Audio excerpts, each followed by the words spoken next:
The International Tennis Federation's 2011 AGM drew to a close on Friday in Bangkok with elections for the President and Board of Directors.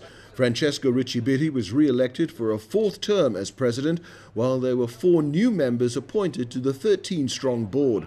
Jean Gashashan, Suwat Liptappanlop, Renee Stambach and John Vergosen all joined existing members Ismail El Shafei, Lucy Garvin, Jack Graham, Chris Kypriotis, Juan Margetts, Roman Murashkovsky, Jeff Pollard, Stuart Smith and George von Vandenfels. Francesco Ricci Bitti, congratulations on being re-elected as President of the International Tennis Federation. Yet another term. How do you feel about it now? Now I feel tired at the end of the AGM, but I feel also very confident, and I'm looking forward to work with the new board and with the National Federation in the next 4 years. What do you think will be the main objectives for this term for yourself as President? We have not a specific objective, and I would say a successful Olympic Games in London. It's very important. A continuation and solution of the challenge around, but continuation of the great success of our top competition, Davis Cup and Fed Cup. Francesco, sometimes do you feel a little bit like Ban Ki-moon from the United Nations? You're dealing over here at the AGM, there were 85 different countries represented.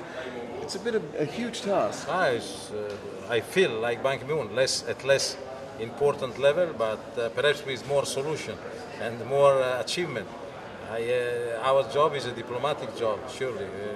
Even in sport, you have to deal with many problems. I always mention that we have to be accountable to National Federation with the budget 5 times our budget, like USTA, and with a federation like the Democratic Republic of Congo that is struggling to pay the membership fee. So you can imagine the range of problems is very different.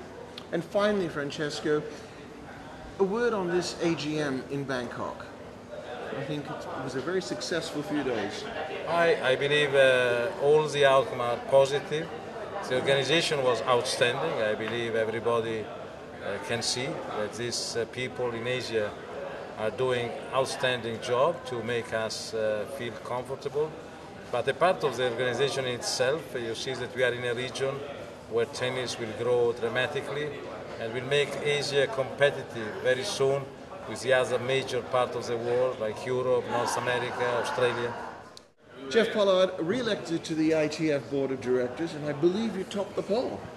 Well, it's a bit of a surprise, yes, but I thank all the nations for supporting me, and I hope it's a bit of a reflection of me, but also Australia, which is a pretty long-standing tennis nation and a very fair nation, and our commitment to the development of the game as we have not just within Australia but through the Oceania Tennis Federation, through our support in Asia.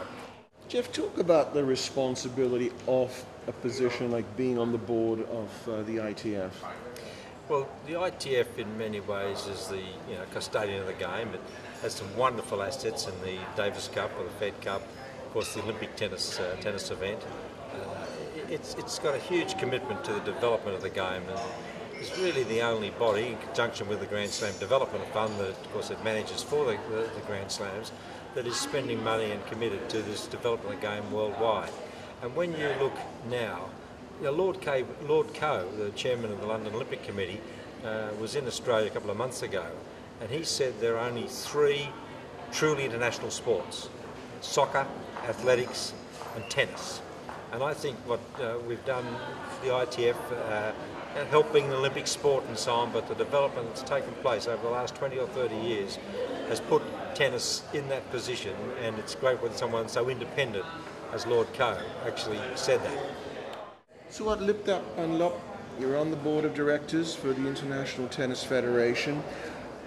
How do you see your position and your role on the board? First of all, I would like to thank for the support of the country who are the member of ITF, and especially the President. And I am very glad, and I think it is a very great honor for Thai people, because I am the first Thai people to be in the board of the director of the ITF. And I think it is a good chance for Thai people to have a close cooperation to promote tennis, not only for Thai but in the Asia country, because I'm the representative from the Asian Tennis Federation, and I will try my best to have a very close cooperation to work between Asia country and ITF to promote tennis in Asia. John Fergosic from the USTA, congratulations, a new member of the ITF Board of Directors. How do you feel about this new role? Well, I'm very honored and pleased. It's a tremendous group of people, and I'm looking very much forward to working with them and to serving. What do you think would be some of the immediate issues that you'd like to see attended to in your tenure as a board director? Well, I think one of the big priorities already for the ITF is the rule change with respect to tennis. And I think that's one of the most important things that we're doing internationally to grow the sport.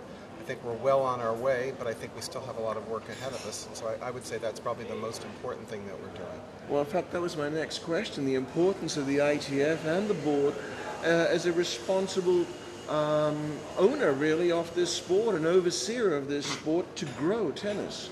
Yes, I think the ITF is one of the guardians of the sport, just much like a national association is the governing body of its country. And so I think we have a duty and a responsibility to help grow the game. I think that has already been happening. And I think tennis, or we call it 10 and under tennis in the United States, is going to be that vehicle for us.